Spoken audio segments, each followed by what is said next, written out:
Hey everybody, thank you for joining us, a Realities Breakdown with the Heretic Clerics. Tonight we have Matt the Apoplectic Atheist, Sir Jewelot, the Iron Chariot, and myself, the Belligerent Atheist. And we're going to talk about music tonight. It's going to be a great show. Going to have a couple of websites we're going to throw up. Don't forget to stick around for the end when we do our Atheist Spotlight. And for tonight's theme of music, it is going to be hosted by Matt, the Apoplectic Atheist. Matt? Hey, how's everybody doing? Yeah, I'm by no means an expert on music or musically inclined in any way. I just thought it was a cool topic to bring up. I have a couple stories that I can talk about it, and hopefully it'll spark other people to bring up stories. But as I usually do, I wrote down my thoughts beforehand. It just helps me sound like I'm actually, I don't know, have more than 2 brain cells when I... Anyhow, here we go. See, I'm not reading anything right now, so I'm getting all jumbled. All right, I will jump right into it. It's hard to find someone who doesn't like music of one form or another. What does music do for us? There has been many studies into this subject, but I will cite the first one I found that fit my storyline. And if you could pull up the link, BA, to the first link, the online library, and this is a peer-reviewed psychology paper that interviewed, I think it was 300 individuals, which doesn't sound like a very big study, but they wanted to find out the top reasons. Part of it was to find out the top reasons why people listen to music. And you can see there's the page if you want to search for it. Just wanted to cite the original study, but from that study there's a blog written on this other page, if you want to pull that up, EA. And since I'm really working hard at my job, I will sum up the paper by using this blog that I mentioned, and it sums up the top 6 reasons people listen to music. If you could scroll down to number 6, number 6 would be to learn about others and the world. I don't know if I kind of associate with this. I do listen to all types of music. Right now my favorite types of music are doom metal and maybe some electronic, maybe blues. I'm really heavy into the doom metal right now. But I have listened to tons of stuff, you know what I mean, hip-hop, rap, and pop music, and whatever. I like everything except for country. So, anyways, it does give me a glimpse into other people's experiences and other places in the world. Like, I like the band Die Antwoord or whatever. They're a South African rap group, and I also like Jack Parrow. He kind of started out with them. Anyways, so it's pretty cool to be able to escape my surroundings and find out. It's just a way to find out about other stuff. So number 5 would be personal identity. I feel like this was bigger for me when I was younger. Now I really kind of don't give a shit about my personal identity. But yeah, so I don't really associate with this as much, but I see where it's coming from. And so I'll just skip this one. If anybody wants to touch on it later, that'll be fine. Number 4, interpersonal relationships. Basically, you know, in social situations, people use music to bond, like especially at church or, you know, sporting events. Like I live in Cape Cod, and everybody is like nuts about the Red Sox, and their song is Sweet Caroline or something, so everybody freaks out whenever that song comes on. I don't know how that came to be, but anyways, that's an example of that. And then 2 and 3 were tied, being negative. Just for ease, I'll just say number 3 was negative mood management. I feel like this is one of the biggest. Actually, both of these are like my biggest use of music. But anyways, number 3 will be negative mood management. Obviously, if you're upset, you listen to music to calm yourself down. This really works for me. It's pretty much one of the only outlets I have. If I'm in a bad mood, I'll just kind of zone out, and that's kind of why I think I gravitate towards the blues and doom metal, is because they're basically about like sad things and stuff like that, and it kind of helps me cope with stuff or hear stuff from another people's perspective. Like I really get. Oh, 1 second. I'm getting Okay, sorry. I'm back. My video started playing, it kind of messed me up. Anyway, so like I really get back into the blues like if I had broken up with a girlfriend or something, just because it kind of helps me cope with it. But obviously I've been married for ages now, so it doesn't really pop up. But anyways, then number 2 being diversion. If you're doing some menial task or something you just kind of want to escape while you're doing it, like either driving or whatnot. I use this all the time. Like I have to work somewhere where I can listen to headphones or I'll go crazy. Like I will not work somewhere that I can't have headphones in, which it kind of works out for me because in the field I'm in, I'm around a lot of loud machinery and they want you to wear earplugs anyway, so I got these special earbuds that double as noise canceling earplugs, so it's kind of my excuse for being able to listen to them. Anyways, I also listen to podcasts too, but music is a big part of it. Then number 1, if you could scroll down a little, BA, is positive mood management. Now, I definitely experienced this a lot more when I was younger, but I don't really have any friends now or any type of positive situations to note, so like this doesn't come up as much. I guess like if you listen to music while you're having sex or something, that could be an example. That doesn't really happen, but maybe I should try it. So yeah, maybe somebody else experiences that a little bit more. I mean, I guess going to concerts or raves or shows or whatever is a big part of that. And it sounds like it'd be fun, but I don't really experience it. So I will move on, and I will now fill up a little bit more time and hopefully get the ball rolling into some conversation. We'll share a personal story of mine that kind of ties into the whole religion and music and me coming to atheism. So I'll go into it. When I was 19 years old, I moved into my first apartment. I lived near Syracuse University and partied with the college kids all the time, although I obviously never went to college.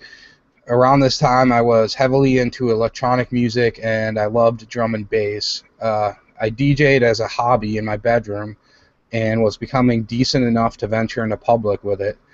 Around this time, I was trying my hand at communicating with God again, and had joined a church right around the corner from me. I have no idea what sect they were, but one of my friends invited me because they had awesome food. I had a good time there and hung out with a group around my age, and we would go camping and sort of PG party without alcohol, drugs, or sex. It was an okay time. This group had also convinced me to join a Bible study. This was boring as shit. No good food, no people speaking in tongues or flailing about, just sitting around stroking the ego of some patriarch. Anyhow, I got my first chance to DJ at a friend's party.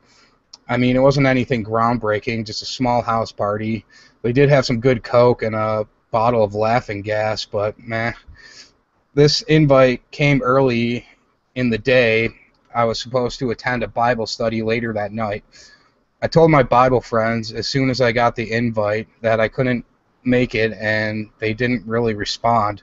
Later that night, as I was leaving for the DJ gig, my ride to the Bible study, a busty young lady was waiting outside my apartment. I think they were trying to pull some sort of flirty fishing thing, but anyways, she says, "Hey, I'm here to give you a ride to Bible study." I sheepishly respond because I didn't really want to upset her, and I said I had my first DJ gig tonight and that I was really excited about it. I didn't want to let her down, but she was really putting me in a tight spot, and she responded, I know, but do you think that's what God wants? And I said, well, I think God would want me to be happy, and maybe he created this opportunity for me. She goes on to say that the Bible study was more important, and I ended up sticking to my guns. She left angry, and I never returned to the church or talked to them again. I just didn't get at the time how they could try to control me and act as though they knew what God wanted. I I now know she was just projecting what she thought God wanted.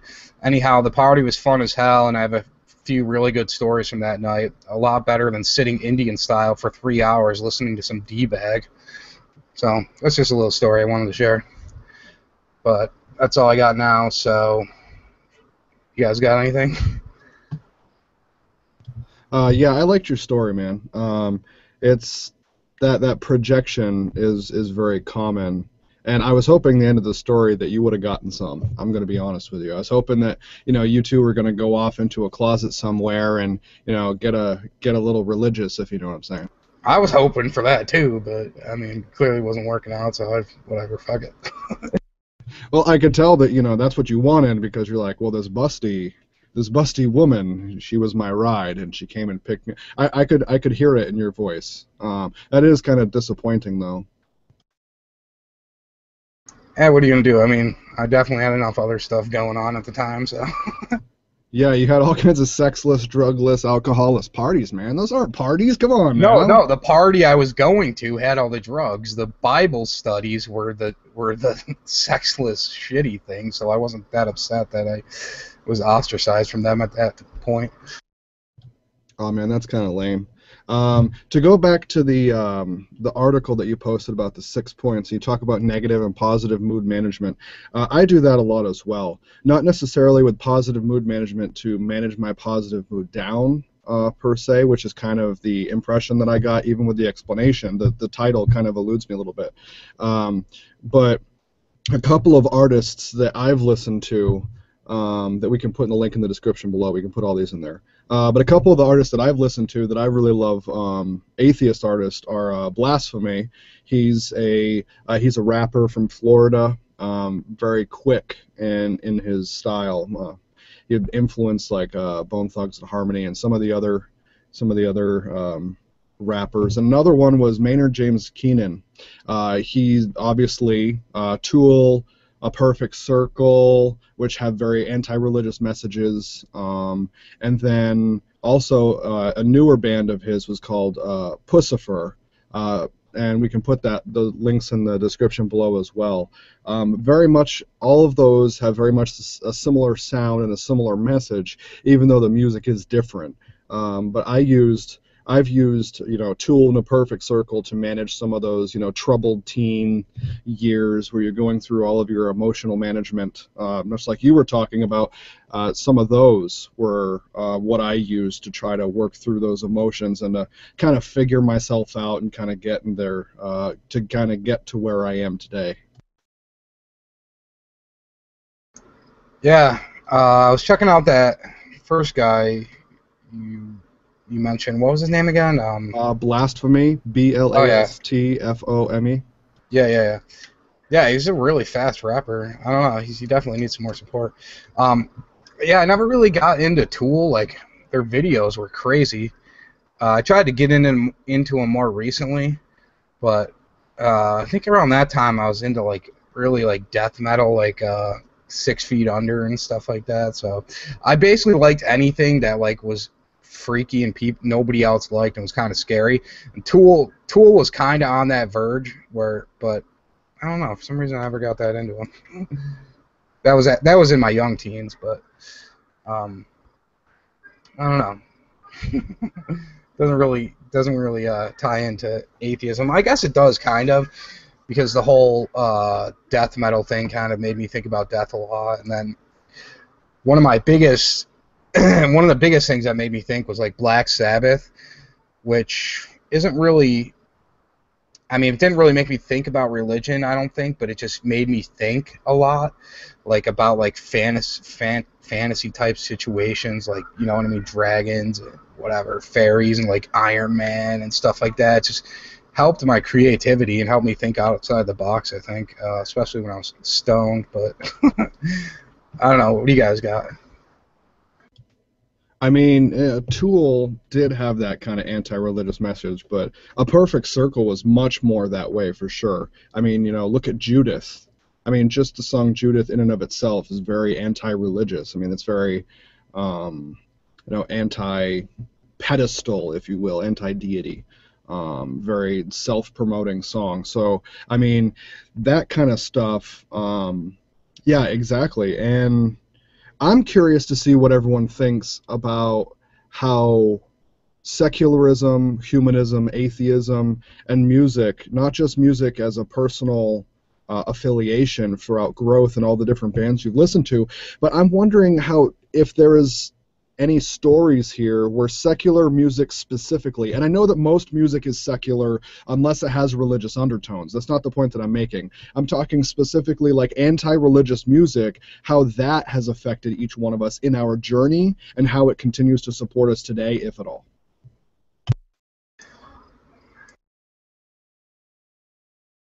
I would say I haven't come across too much. I don't know. It's weird. Like, most of the music I would listen to, people would associate with, like, devil worshipping or anti-religion, but I didn't think of it that way. But, like, the only band that comes to mind is, like, Bad Religion, and I've just heard of them, like, more recently, and I love, like, their songs and their kind of style, but they're a little bit more, like, punky, and I'm not really that into punk. I don't know, but, yeah, I can't really think of an overtly anti-religious. I mean, besides the parodies you do, and a couple other people who do parodies. What do you have, Iron? I was gonna say I don't know too many like explicitly anti-religious like bands or groups, but I know certain bands have done anti-religious songs like Alice in Chains, Man in the Box. That song, I listened to that song all throughout high school, and it it really helps me out a lot. Because at the time I was listening to Christian music a lot because I was a Christian, like hardcore. But some of my life situations, the Christian music was just not cutting it. It wasn't. I couldn't relate to it. It didn't. It didn't relate at all to my life situations. And then I found Alice in Chains, and I kind of got hooked on that. And then Black Sabbath with the song War Pigs, which isn't necessarily anti-religious, but it's got kind of a stick it to the man, I guess, tone to it. And I kind of viewed the man at that time as religion. So it was in the same boat for me. Yeah, just real quick, want to say, what was I going towards? Okay, I don't even remember now. See, if I wrote it down, I remember. Sorry. Another one that I can think that had a huge influence on me. I guess the seed of doubt was instilled in me very early. I was a preteen. Now I was raised Northern Baptist, but as a preteen, I had that seed of doubt very deep, just from analyzing the Bible. And then there was like Marilyn Manson. I mean, is huge anti-religious, and you could argue that some songs are anti-religious and some of them are just dark and deep and brooding or controversial. But I mean, I would say that as an artist, especially Marilyn Manson being as huge as he is, he's been very huge on individual individual development, and he's very charitable, and those kind of things, when you see the softer side of him come out, when he's supporting other individuals, when he's talking to people and he brings it out.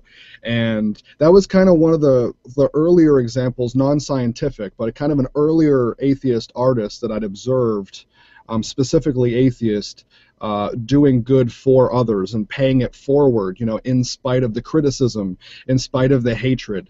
So that kind of inspired me a little bit and helped me on my early journey. Yeah, really, I was always into older music, And so my foray into thoughts about atheism via music was the famous John Lennon "Imagine," and I remember listening to that as a young person, thinking, why is it better if there's no heaven? Because that's everyone being perfectly happy forever. That doesn't seem like it's better, because it didn't quite have the full thought process on it. And certainly over time, as I became more atheist and more aware of the sociology behind it, that became a real favorite of mine. But a lot of the music that I was listening to was, um, well, not even on the radio or anything, just within the family, was sort of, I guess you could call it Jew music. Stuff you would sing at shul and things like that. Um, and I still know Jusic. I still know all of those songs because we just sang them over and over again, and I still find myself humming them to myself, even though they're religious songs. But because they're in Hebrew, a lot of them, I don't really know what they're saying, so it doesn't feel like a theist thing to me. um, yeah, and it's really more of a cultural connection for me. Like, I can connect with people in my family, people with who are also Jewish, just by knowing some of the songs, and kind of a secret passphrase to let you into the group. So it's interesting that it's Jewish music still meaningful to me, even though I don't believe in any of that shit. Who's next? Yeah, I kind of hear what you're saying, like, about not knowing the lyrics. Like, there's so many songs that I love that, like, I loved for so long without even understanding what the person was even saying. Like, especially with, like, heavy metal music. You, like, a lot of those things, you have no idea what they're saying. Like, you have to read the lyrics, and then like, it's that thing where, like, if you guys ever hear that on, like, Brain Games or something, where, like, if you play this jarbled sound, you can't make it out until they play the words that are inside that jarbled sound. Then from that point forward, your brain can make out what it's saying. If you haven't seen that, look it up. But the music is kind of like that. Like, once you actually know what they're saying, you can make it out. It's kind of fun to. It's like you said, it's like a secret club where, like, only you and the other people who figured it out know about it. But I want to say, I just wanted to bring up real quick that it's kind of funny how a lot of religious songs basically sound like they're, like, in a romantic love relationship with God, and if you replace God in those songs with, like, a romantic, potential romantic lover, like a woman or something, like, it would sound like totally sexual, so I don't know, I just think that's kind of funny. I completely agree. It's actually almost really creepy too, especially if you make it about a person and not just, Lord and Savior Jesus, or, Almighty Yahweh or Allah, or or Jehovah. But yeah, no, yeah. You're perfectly correct, man. And the amount of times they say, like, come inside of me and stuff like that, it's good. I think they generally say more like come into me. I think that's more of the words, like, I'm not even gonna bother. But there are some songs, I know exactly what you're talking about, where it's very creepy. It's like every breath you take, religious version. See, that right there. That was a Freudian slip. But yeah, every breath you take, religious version. So I would just like to take a second to read a couple of the comments. Kyle says dancing plays a role too. You can't liquid pop to the Moody Blues. I agree. You can't liquid pop to the Moody Blues. And Moose Gal says it's great that we were talking about good music we enjoy. What is it about music that you all don't like? I'll get back to that in a second. and then I'm going to read maybe one or two more, and then I'll go back and talk about that a little bit. How about Norwegian black metal? Their fans burned down Christian churches on the subject of anti-religious music. I'd say that they're really kind of a little bit of an extremism in all corners of every community. Let's see. Okay. So yeah, there we go. What is it about music that you all don't like? Iron, what is it about music that you don't like? Well, I think it's an interesting question because I think it's the answer is going to be different for each individual as far as their musical taste. I think their musical taste will influence what they do or do not like about music. But for me personally, with the kind of music that I like, I do not like, I will not listen to a song if I do not believe that the artist believes what they're talking about. Like, I have to be convinced, first of all, the song has to mean something to me. So if it's like money, bitches, and drugs, that means nothing to me. And there's no conviction there. Like Tupac or Eminem, you can hear the conviction when they're singing and rapping, and you really feel like they believe in the message that they're sending.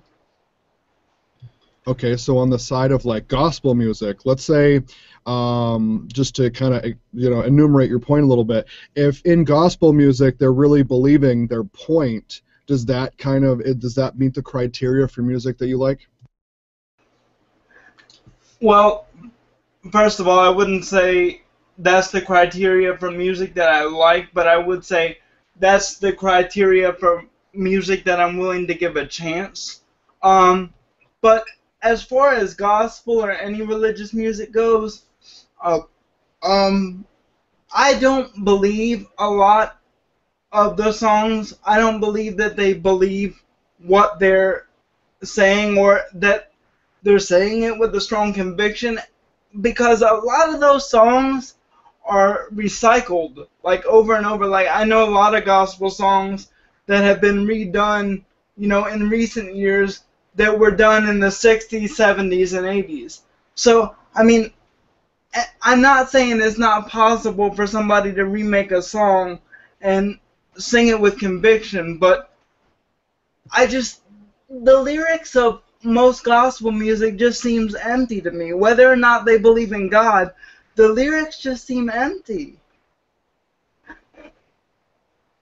I mean, I think I see what you're saying. Well, I think this ties into the experience other people's cultures or other people's world or other parts of the world. If you can't give, you know what I mean? If they're so fake that you're not getting any type of benefit from them, then obviously you're not gonna.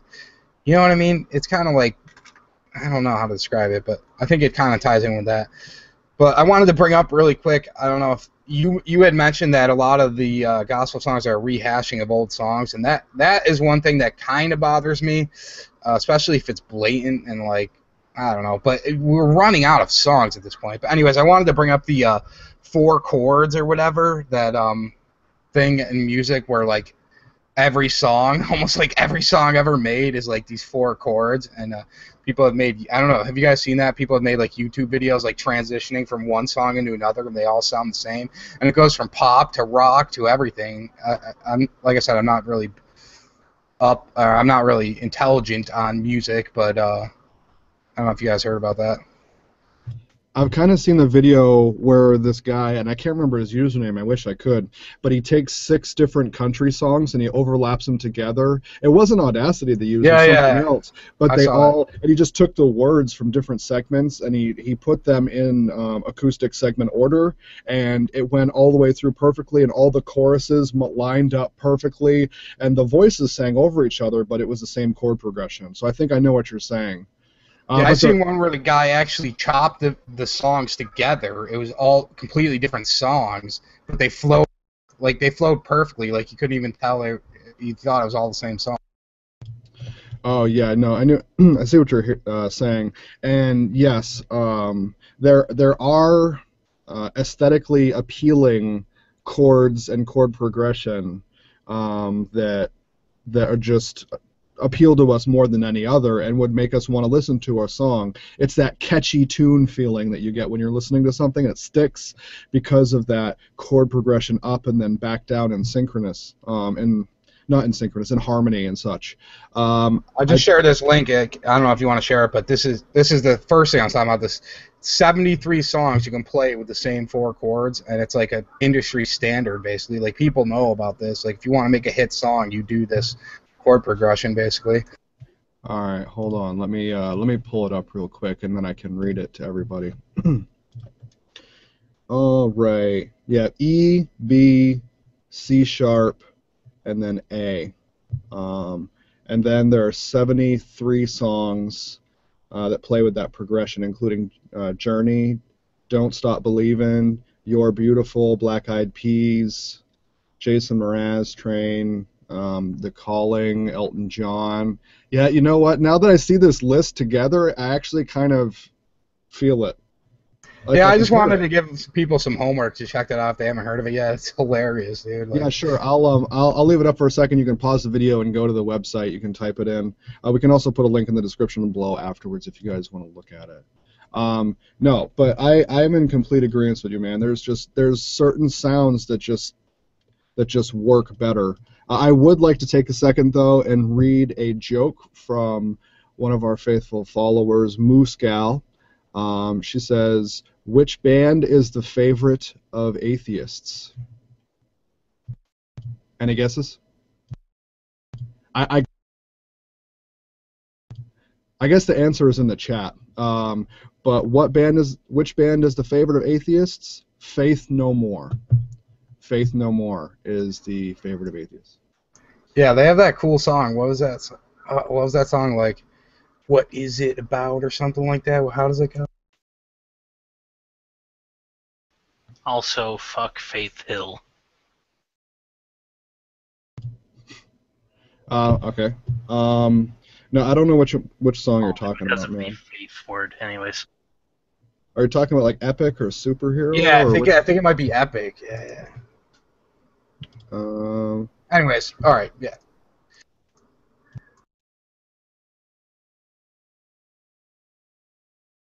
So are they actually atheists? I never really looked into them. Huh. Whatever. I gotta check them out sometime. Yeah, I don't know if they're actually atheists. I would actually have to look that up. Yeah. Kyle says, "I stopped believing Journey was pissed." So thank you, Kyle, for that.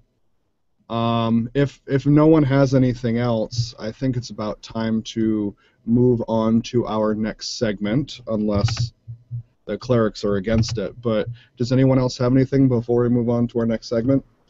I think we're pretty much dragging our feet here at this point. Yeah, I think so too. I think we're kind of struggling a little bit. But let me pull up our current event for this week, and I'm going to turn it over to Sir Jewelot. Thank you. Welcome to the HCNN News Desk for this week's current event.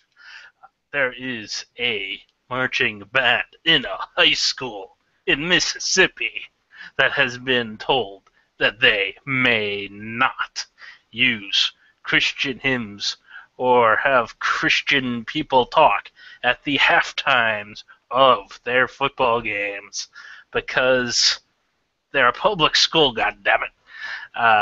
And so this article is by some moron at PJ Media who says, "Oh, I can't believe that they're not allowed to do that because the church-state separation denies religious people their freedom of expression."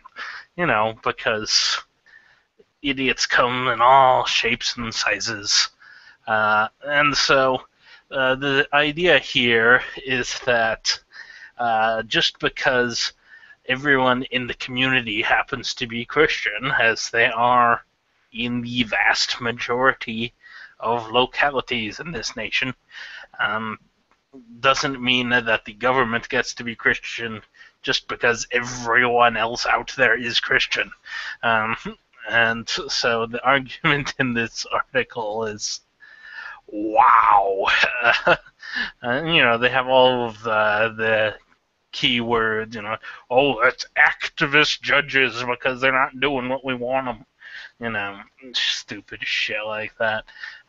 And so it's a little bit of a victory in a place where there really aren't very many victories. Mississippi has been going downhill since the Civil War, and so it's good to see that someone down there smacked some goddamn sense into these fuckers. Now for everybody else to talk. Okay. So I have to agree with U.S. District Judge Carlton Reeves when he banned including prayer or religious sermons. Now, if you read the article a little bit while Sir Juilot was talking, you'll see that at halftime show they plan to perform "How Great Thou Art." Now, I don't know about you guys, but let's say I was going to a sporting event. Let's say it was high school football, because that was probably the only one I would have gone to, but that's neither here nor there.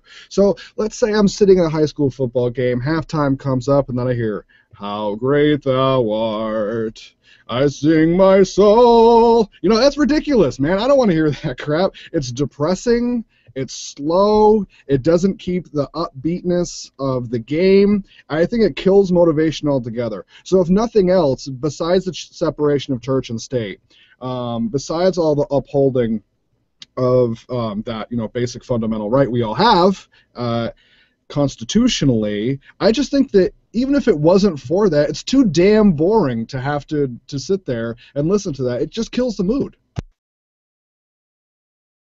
Yeah, but by making that judgment, they damned the whole football team to hell, because what they're basically saying is, God, you are not allowed at our football games, and now everybody's just going to die. Damn atheists took the Jesus out of football. What's next? They're going to take the Bible out of my kids' hands. Damn it, Obama. Fucking Muslim. Well, the whole point is that it's a prayer. I was looking at, because, I don't know, I guess I was bored at the WorldNet Daily article, and those are always fun. And they were talking about, like, what's next? Does that mean we can't sing God Bless America? Or that God Bless the USA song that Swedish guy sung that one time back in the 80s and whatnot? So, it's not because it has the word God in it, even though I prefer people did not use the word. Anyways. Cricket. Hey, it's kind of on the same subject, but it doesn't involve music. I heard that on one of my podcasts the other day that this kind of goes back to our sports episode. If a football player gets injured, that they form a prayer circle, apparently, and when they carry him off the field. Absolutamente. Yeah, isn't that like, I don't know. Okay. Well, don't you Well, want it's not Jesus to official. heal that little football player's leg? No. Not if it's the opposing team, anyways. That's what I'm saying. Doesn't even the opposing team pray for the other team too, or something? It's like, you just caused that injury, dude. Well, come on, it's good sportsmanship to ask the 8-pound, 6-ounce sweet baby Jesus to come down on heaven and to heal this, football player's torn ACL so he can get back in the game rather than feed starving fucking children in Africa. Well, if he's omnipresent, he can do all of these things, of course. And, of course, since he's omniscient, he knew that was going to happen anyways, and, and causes all this shit, so he made him tear his ACL, and he's making the African kid starve. So, God does crazy shit sometimes. You just got to get used to it. That's right, because free will. That's why God does all that, because free will. Nah, it's because he just wants to, tear people's ACLs and stuff. It's not free will. He controls the bad things happening. Evil. Yeah, thanks, Matt, for getting us off on a fucking tangent.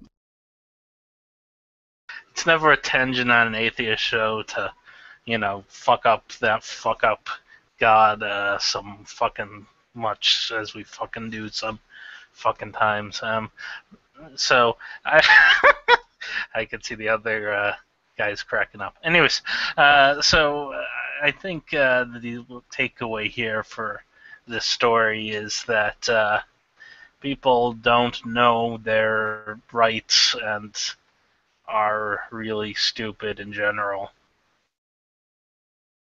I think the takeaway from this story is that Obama's administration is taking Jesus away from our torn ACLs. I think that's the real point of this story. Obama wrote a letter specifically to U.S. District Court Judge Carlton Reeves and said, I want you to take Jesus off of all of our children's football fields, out of their schools, and then I want you to take the Bible out of their hand because damn Obama.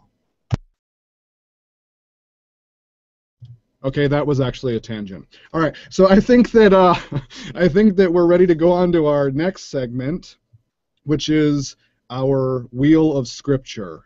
Now, to give Matt the time it takes to get the wheel and to get ready, I'm going to sit here and explain exactly what the Wheel of Scripture segment is. So what Matt's going to do is he's going to grab the wheel, he's going to put it up on the desk in view, then he's going to spin the wheel and select a scripture that the wheel lands on and then reads it.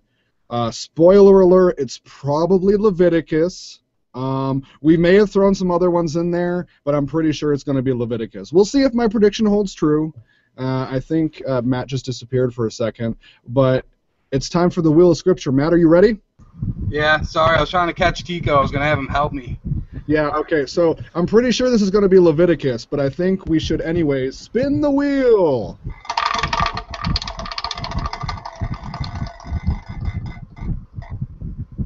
Alright. Let's see. Oh boy. Okay, here we go. Hope if it's about music, I'll poop myself.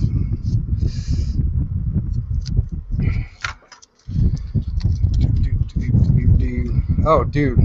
This is a sharp one. Do not allow a sorceress to live. Exodus 22:18.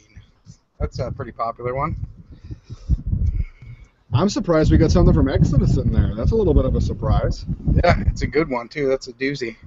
Man, I love sorceresses. They're so hot, dude. Why wouldn't you want them to live, dude? You ever see them in video games?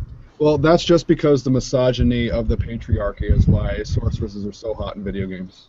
Yeah, but... I've followed this one. I haven't let a sorceress live in a long time. Okay, someone is heavily mouth-breathing on their mic. Oh, probably me. Okay, yeah, it was Matt. Thanks, man. So, what were you saying, Buck? Sorry. Oh, no, it's just I haven't ever let a sorceress live, so I'm doing pretty good on this one. Well, I don't know. Have you guys been to the sites of the Salem witch trials in Massachusetts? I have. It's pretty awesome. It's kind of awe-inspiring to just go there and to see where all those women were brutally murdered, probably for just saying she didn't want to do what her husband told her to do, so she was a witch. But in the name of religion, that is perfectly okay, because damn those sorceresses, and damn Obama for letting those sorceresses live, that we have to kill them. We have to go against thou shalt not kill because of Obama's damn sorceresses. In all seriousness, though, I mean, I guess you guys already know this, but they are still killing women in Africa claiming they're sorceresses. It's kind of sad. They also do serious genital mutilation to women just so that they won't feel the pleasure of sex and want to cheat on their husbands. Don't get started with that, because me and Buck will start butting heads, because I believe that circumcision is actually genital mutilation of men, and we do that. Yeah, so let's not get into the genital mutilation. I'm just bringing that up as a point of similarity. We're not enumerating on that for this discussion. That can be a different video. Because I'm pretty sure if Buck's going to get involved, it's going to be a long, drawn-out thing. Let's just say he doesn't agree with me. Yeah, any conversation I tend to have with Matt about, apoplectic, right? About dicks and guns doesn't seem to work out well. Okay, yeah, I'm not going to comment what I was just thinking. But so Kyle says, "Oh my God, I love sorceresses." I'm curious if that's just because of how they're portrayed, or if just the actual mechanics of the sorceress and spells are cool. Kind of like the Ouija board. Ouija board is cool because it's taboo and it summons the devil. The Ouija boards is the devil. All right, what you got, Iron? Well, Matt had said before that sorceresses are hot, and you said that that's just the patriarchy, and that made me wonder: are they the patriarchy, or is Jesus the patriarchy by trying to keep women from expressing their sexuality in media? Both. Yeah, it's tough. And I mean, if you think about it, a sorceress is an empowered woman who has strong magical abilities, fighting right alongside the barbarian who's also scantily clad with his man nipples hanging out. And I don't know, you could go either way on this. Yeah, but the barbarians' man nipples are like Iron Chariot's man nipples, then they save the world. I know, we need these nips to come out, dude. Come on. Free the nipple! I was saying in the chat earlier, the only thing that could save the show is if Chariot whips out his nips. Well, I do have pretty fantastic nips, let me tell you, but they're so fantastic that I only let a select group of people see them. I wouldn't want the world to run amok with the idea of my nips. I'm not sure whether or not to feel honored, but I guess I'll take it. Kyle says, for me, it's about the magic. I'm a pro Ultima Online mage duelist. So I guess for some people, it's just about the magic. It doesn't matter if the nips are flailing all over the place or not. I guess that's kind of a preference thing. I'm not sure. Did you guys ever notice on Friends how what's her name? Her nips are always showing? I don't know. That is a great segue into the abyss of nothingness. Good job. All right, so I think this has pretty much died. So if we could, we'll move on to our Atheist Spotlight. Apoplectic, would you like to talk about your Atheist Spotlight? Oh, yeah. Oh, okay. Sorry, I was just watching Iron Chariot laugh. Okay, so my spotlight this week is Peachy Fiend. She is a nice young lady. She has beautiful singing voice. She has a lot of stuff going on. Apparently, she's doing voice acting. I saw on her Vine. I think it was on her Vine, something about voice acting. And she does atheist parody videos, and been following her for a little while. And I see she did like a kind of animated video. I don't know if she does that frequently or if that was a 1 or 2 time thing. But yeah, guys, check her out. She's got, I don't know, just a nice personality or something. I don't know, just kind of got some good stuff going on. Yeah, Peachy's pretty cool. Her and I do parodies together. We've done Bad Blood is our most recent parody, and we've also done All Your Gods Are Dead, one on her channel, one on mine. But she has a really great voice. Her area of expertise vocally is very eclectic. She does voices on one end and she sings on the other. She's kind of a perfectionist when it comes down to that kind of stuff, and she comes across that way. You can kind of tell that she puts time and effort into her vocals because of how everything turns out. So yeah, go over to her channel, Peachy Fiend, check her out. You can see one of her videos on my channel if you want to give me a couple of views. You can check her out as well. Does anyone else have anything they'd like to say on Peachy? Yeah, I mean, I don't have anything to say on her, really. I mean, she's just cool, check her. I mean, what else can you say? Like, the parodies are awesome. And I did want to mention one other person just real quick. I don't want to take any spotlight away from her, so just real quick, I want to thank Skeptic Muse again. He's helped us out a couple times. He's an atheist musician.